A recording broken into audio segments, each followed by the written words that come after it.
وأشهد أن لا إله إلا الله وحده لا شريك له وأشهد أن محمدا عبده ورسوله أما بعد. Nítẹ̀síwájú nínú àwọn ọ̀rọ̀ olówó iyebíye tí àwọn olùmọ̀ dáadáa tí wọ́n ti lọ tí wọ́n sọ kalẹ̀ nípa zuhud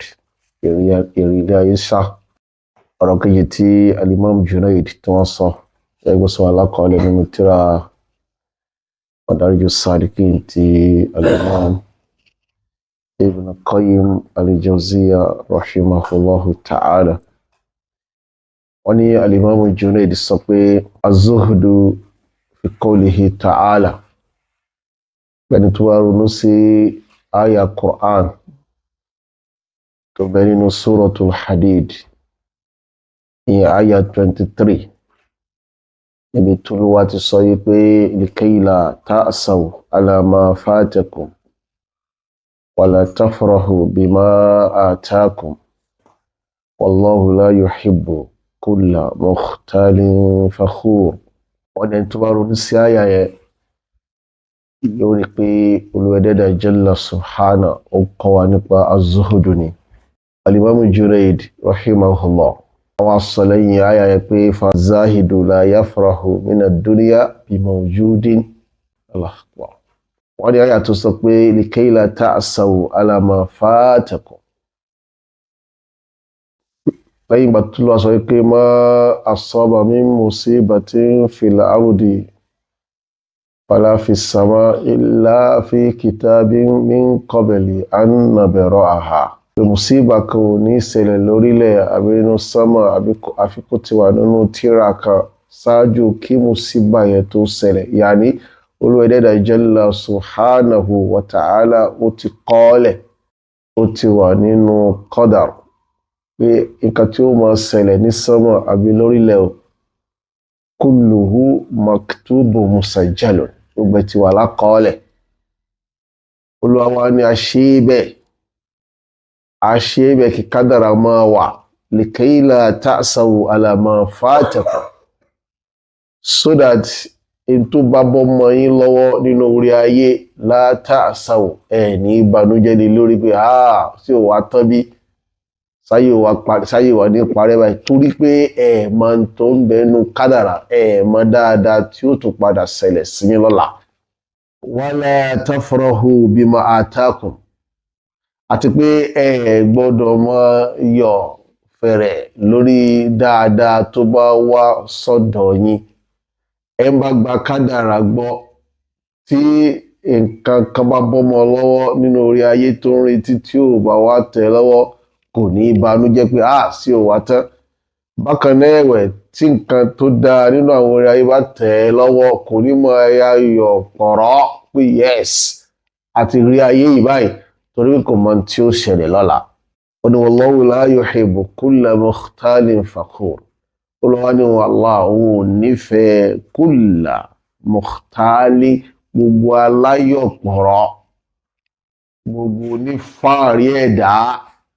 gbogbo ẹni tí orí ó tẹ̀ lọ́wọ́ láyé yìí tí ó mọ yọ̀ fẹ̀rẹ̀fẹ̀rẹ̀ pé innama utituhu ala ilmi, pé wọ́n fún mi lóore torí pé àwọn dáwọ́ fún ni mo kàwé pọ̀, mi ò gbọ́dọ̀ mọ́ sí kí ni o, mi ò gbọ́dọ̀ mọ́ ni. Olúwẹ̀dẹ́dà ò nífẹ̀ẹ́ ru wọn mukhtalin fakhur, gbogbo aláyọ̀pọ̀rọ̀ ẹ̀dá fakhur onígbéraga. Olúwa Jalla Subhanahu kò ṣe kí ni o, kò nífẹ̀ẹ́ wọn. Al-Imam Junaid nínú àyà Suratul Hadid àwa ní fa-zahidu la yafrahu mina dunya bi wujudin. Az-zahidu la yafrahu mina dunya bi wujudin. Ẹ ń bá ilé ayé sá kò ní mọ̀ yọ̀ fẹ̀rẹ̀fẹ̀rẹ̀ lórí nǹkan kankan tó rẹ̀ bá tẹ̀ báyìí. Ẹbí mo ní fóònù, ẹbí mo yẹ lẹ́mi náà kò ní mọ̀ yọ̀ fẹ̀rẹ̀fẹ̀rẹ̀, kò ní mọ̀ fi ṣègbáraga, kò ní fi máa ṣèyànrà, kò ní fi máa ṣe fáàrí láàrin àwọn èèyàn, torí pé tó ń yọ̀ fẹ̀rẹ̀fẹ̀rẹ̀ lórí ẹ̀yẹn ó lè dọ̀la kó ṣe kéde kò bọ́mọ lọ́wọ́. Náà sì ni kò ní máa banújẹ́ pé sí ò wá tán báyìí lórí nǹkan kankan tó bá bọ́mọ lọ́wọ́. Az-zahid nìyẹn. Allahu Akbar. azáhìdù nìyẹn kò ní máa yọ̀ fẹ̀rẹ̀fẹ̀rẹ̀ lórí nǹkan ayé yìí tó bá ń bẹ lọ́wọ́ rẹ̀ kò sí ní máa banújẹ́ kò ní sọ pé ó ti tán o lórí ìtọ́wọ́ rẹ̀ ò bá tẹ̀ láyé. Qala Yahya ibn Mu'adh wọ́n náà fà dáadáa Yahya ọmọ Mu'adh rahimahullah àwọn náà wọ́n fẹ́ sàlàyé az-zuhud wọ́n ní az-zuhud yurisu sakha'a bil milk wal hubb yurisu as-sakha'a bi ruh. àwọn fẹ́ sọ yàtọ̀ láàrin az-zuhud wal hubb torí pé méjèèjì ni tó máa ń tìyàn lọ́pọ̀lọpọ̀ lọ síbi kéèyàn ṣe àwọn kankan nínú sẹ̀mí ayé. Az-zuhud ìrírí ayé sá wal hubb àti ìfẹ́ àníjù tá a bá ní sí nǹkan àbúkà sọ pé ìfẹ́ ayé. So wọ́n ní az-zuhud yurisu as-sakha'a bil milk wọ́n ní zuhud ló máa ń tì wá lọ́pọ̀lọpọ̀ lọ síbi ká lawọ́ kéèyàn jẹ́ ọlọ́rẹ pẹ̀lú ìtọ́lọ́mbà fún zuhud ló máa ń jẹ́ kéèyàn síbẹ̀. ẹni tí ò bá ní zuhud kò sí kíni kò ní lawọ́. zuhud lè jù mọ̀ pé tó ní ìyẹ́ ọlọ́run fún ọ fáwọn èèyàn bẹ́ẹ̀ ò ní mú lọ́rùn ayé ló máa zuhud ni ó máa sọ sí agbárí èèyàn báyẹn téèyàn fi kíni téèyàn fi taari inú téèyàn níyẹn téèyàn fi taari rẹ̀ jáde. ó lọ́wọ́ hubb ṣùgbọ́n fi ayé ìfẹ́ àníjù tá a máa ní sí tá a ní yurisu sakha'a bi ruh òun máa ń jẹ́ kéèyàn fẹ́ sí ọrẹ ta ọrẹ fẹ́mi èèyàn ní ẹ̀mí rẹ̀ nìkan ló fẹ́ ta lọ́rẹ ẹ̀mí rẹ̀ nìkan ni ó sì kí ni ó ní ìtumọ̀ sí ọ ẹ̀mí rẹ̀ ní nafsi nafsi ló yẹ pé tó mọ kí ẹ̀ fún mi bóun ló ṣe wọ aṣọ tí aṣọ ó dáa ó fẹ́ satisfy ẹ̀mí rẹ̀ ó fẹ́ satisfy ara rẹ̀ bóun ló ṣe lo mọ́tò tó dáa bóun ló ṣe kọ́lé kan tí ó sì bàbàrà bóun ló ṣe gbá ní tó wọ bá káàkiri nìyẹn. torí pé ìfẹ́ ayé ó ń bẹ lọ́kàn rẹ̀ yàtọ̀ wà láàrin zuhud àti al-hubbu nìyẹn yàní hubbu dunya yàtọ̀ wà láàrin méjèèjì nìyẹn. zuhud òní òjò lè ṣe dáadáa sáwọn ọmọlàkejì tẹ́ bá rẹ̀ tó ń ṣe dáadáa sáwọn ọmọlàkejì in tó ní òjò lójú ni torí kò rọrùn láti fowó ẹ̀ o tẹ́ bá láwọn tó ń ṣe sàdákà ẹjá kí wọn o torí pé ọmọ nìyàn ó nífẹ̀ẹ́ owó wa tuhibbuna al-mala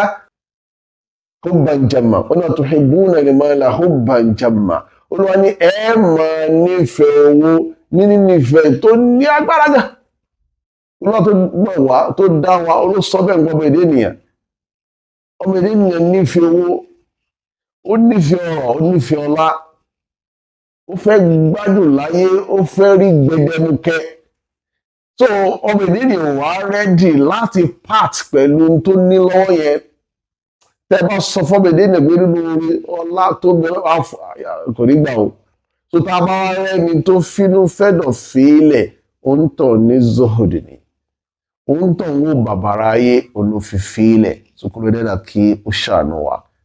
so yàtọ̀ tó wà láàrin az-zuhud àti hubbu dunya nìyẹn hubbu dunya yóò jẹ́ kó wà self-centered ṣùgbọ́n hubbu az-zuhud yóò jẹ́ kó wà generous ẹ bá wọn fẹ́ wà generous tó fẹ́ ní generosity alayhi bi-zuhud zuhud di owó rẹ̀ ẹ jẹ́ ká ka ẹyọ kan sí kama lọ inshallah ọlọ́run qala ibnu jalla oníbùrú jalla náà wọn afá dáadáa tán lọ àtàwọn náà fẹ́ ṣàlàyé kí ló ń jẹ́ zuhud wọn náà zuhud huwa an-nadharu ila dunya bi ayni zawal wa tasghuru fi aynika fayashulu alayka al-iradu anha wọn ní az-zuhud ní an-nadharu ila dunya bi ayni zawal ká máa wọlé ayé ní wíwò tó fẹ́ tán az-zuhdu wan-nazaru ila ad-dunya bi'ayni az-zawal ká máa fi ìwòye ìrìnà wa ìwòye wa ń pa ayé ni pé ayé ìfẹ́ tán ká máa wò bẹ́ẹ̀ gbogbo ẹni tó bá ti ń wo ayé níwò pé ó ti fẹ́ tán ó fẹ́ nà tán ó fẹ́ parí díẹ̀ ló kù gbogbo ẹni tó ti ń wo ayé ní ojú pẹ̀lú ojú yẹn fahuwa zahid ẹni tó bá ń wo ayé níwò pé yàgò kan táwọn kan darí ọ̀gá ilé ìwé lè tán ẹja wọn fà lọ́wọ́ la yakunu zahida kò lè jẹ́ zahid azahid yóò máa wo ayé lójú pé kíní sí kíní ó fẹ́ tán wọ́n ní fatasgọ́rọ̀ fi ayé nìkan ojú ayé wà kéré ojú ẹ̀ tí ẹ bá ti ń wo ayé ní wo pé ó fẹ́ tán yóò wá sí kíní yóò kéré lójú èèyàn kò ní nítumọ̀ síyàn ayé ò ní nítumọ̀ síyàn yóò kéré mélòó láyé bíntín láyé mi ayé ò jẹ́ nǹkan tí ó mọ̀ sọ tọkàntọkàn ó ní fayasula alayka al-iradu anha yóò wá rọrùn fún ọ láti gbórí kóbi ayé ẹ̀ta yóò wá ti kéré lójú rẹ̀ tí ó bàbá aráyé lẹ́mìí rẹ̀ ẹ̀hẹ́ ó lẹ́ni táyé ó sì gíní o tí ó rọrùn fún láti gbórí kóbi ẹ̀wé ẹ̀wọ́ báyé yín lẹ́mìí o báyé táyọ̀ sí kàràkìtà gbogbo àdúrà àṣekèrèkà yóò gbà pé tó bá jẹ́ láyé òun ó jẹ yóò sì mọ mú sábàbí lò yóò mú sábàbí lò kò ní fiṣẹ́ rẹ̀ ṣeré olùfiṣẹ́lẹ̀ ṣeré yóò máa bẹ́lọ̀ntì gbogbo ẹni táwọn èèyàn máa ń sá lábẹ́ sábàbí ẹ̀mọ̀ àwọn èèyàn máa ń ṣiṣẹ́ mútu àwọn sáwọn eré burúkú ká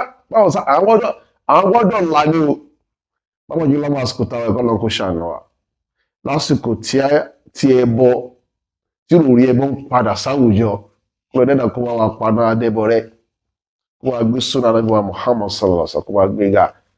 àwọn ọ̀dọ́ ní ìsìn wọn ti ń sọ wípé gbogbo tó bá gbà làwọn ò fún wọn ń dá sàkání sí pé àwọn ò ṣe sùúrù mọ́ pé ọ̀rọ̀ pé ẹ má kánjú ayé àwọn fẹ́ kánjú òun kan láwọn tó pé gbogbo tó bá gbà òun fẹ́ ní owó yẹn pé anything tó wá ní kò ṣe lòun ó ṣe nítorí pé tó wá ní kò pa ìyá òun ó pa ẹgbẹ́ àbọ̀ òun ṣe ni òun ó pa sóhun sáà ní owó tí wọ́n fi gíní àwọn èèyàn ti torí pé wọ́n fẹ́ ní owó subhanallah ìyá ó mú ẹ̀gbọ́n lọ síbi ológun sọ yí pé ògùn owó tẹ́ fẹ́ ṣe yìí o ṣe mẹ́nìkan ṣe ọkùnrin tẹ́ mú àìsàn níbi àbúrò kan tó lè filẹ̀ ìyá sọ pé bẹ́ẹ̀ ni àwọn fi àbúrò lẹ̀ wọ́n sì lọ mú àbúrò ẹ̀gbọ́n pé tàbá sacrifice lè tẹ́lẹ̀ bá ní owó yóò tọ́jú àwọn tó kù wọ́n sì lọ sacrifice àbúrò tó pé ẹ̀gbọ́n fẹ́ di olówó ìyá àti ẹ̀gbọ́n tó pa ọjọ́ mọ̀ sí ìyá tó bí wọn lọ́mọ ìyá tó dẹ̀jẹ̀ lé wọn lójú lẹ́sẹ̀ wọn gbọ́ olórí sí sáwọn àsìkò táwa yìí nìyẹn nítorí kí ni àsáfẹ́ là ní àsáfẹ́ lówó ni fẹ́ là ní àfẹ́ lówó àwọn ọ̀dọ́ wọ́n wà máa lọ sódò lọ wọ oríṣiríṣi ẹsẹ̀ wọ́n lọ wọ iṣẹ́ oríṣiríṣi kí ẹ máa fi ẹyẹ ayé àdàbà tí ò tí kù kẹ sọ bí kẹ̀kẹ́ kẹ máa fi gbórí ẹyẹlé tí ò tí kù ó wà lọ sínú odò ó bu ọṣẹ àwọn ọṣẹ ayé ó wà wọn fi ẹyẹ àdàbà fi orí ìwọ ni o gbọ́dọ̀ lọ́wọ́ ni o gbọ́dọ̀ lọ́dún ni wọ́n sì ń tara wọn ni wọ́n ṣe gé ni o ẹni tó lọ́wọ́ jalla subhanahu wa ta'ala tó bá ti kọ́ ẹ̀ pé yóò lò ó ní ayé ẹ̀ òní ò ní owó tí ó wà níyẹn kì í ṣe gbogbo sóògùn owó yẹn o sábà bí tó lu ẹlẹ́dàá ti fi kalẹ̀ pé yóò fi lówó ó náà ní òfin lówó ó yẹ pé ọ̀pọ̀lọpọ̀ wọn náà wọ́n padà kábàámọ̀ bọ̀ ọbẹ̀ náà ni ẹ rí wọn tó mọ̀ sáré ojú sí ti gbóòm ó lẹ̀ skúta wọn mọ́lẹ̀ ẹ̀rọ ní mọ́tò rẹ̀ fúfú òfòdí ẹ̀ sọ́gì ẹ̀mọ èèyàn tó ti kú bá wọn àwọn ikú gbígbóná nítorí ìfẹ́ ayé abẹ́rẹ́ dẹ́dà kó yọ ìfẹ́ ayé kó yọ kó ọkàn wa kó fìfẹ́ Ọlọ́run àti tànábìrẹ̀ Muhammad sallallahu alaihi wasallam kó fi sọ́kàn wa kó jẹ́ amúlẹ̀ ayé kéńkéré sallallahu ala nabiyina Muhammadin wa alihi wa sahbatihi ajma'in wassalamu alaikum wa rahmatullahi wa barakatuh.